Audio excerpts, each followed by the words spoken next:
பீகாரில் வாக்காளர் பட்டியல் சிறப்பு திருத்தப் பணி மேற்கொள்ளும் தேர்தல் ஆணையத்தை கண்டித்து மக்களவை எதிர்க்கட்சித் தலைவர் ராகுல் காந்தி கடந்த 17ஆம் தேதி வாக்காளர் அதிகார யாத்திரையை தொடங்கினார்.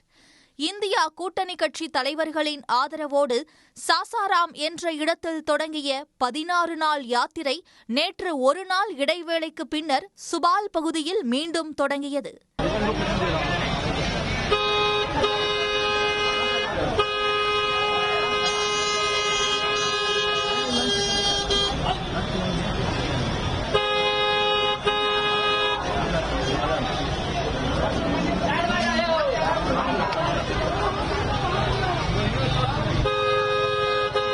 நூற்றுக்கணக்கான காங்கிரஸ் தொண்டர்கள் மத்தியில் ராகுல் காந்தியின் சகோதரி பிரியங்கா காந்தி, தெலுங்கானா முதலமைச்சர் ரேவந்த் ரெட்டி, ராஷ்டிரிய ஜனதா தளம் கட்சியின் தலைவர் தேஜஸ்வி யாதவ் உள்ளிட்ட இந்தியா கூட்டணி கட்சி தலைவர்கள் திறந்தவெளி காரில் அமர்ந்தவாறு யாத்திரை சென்றனர்.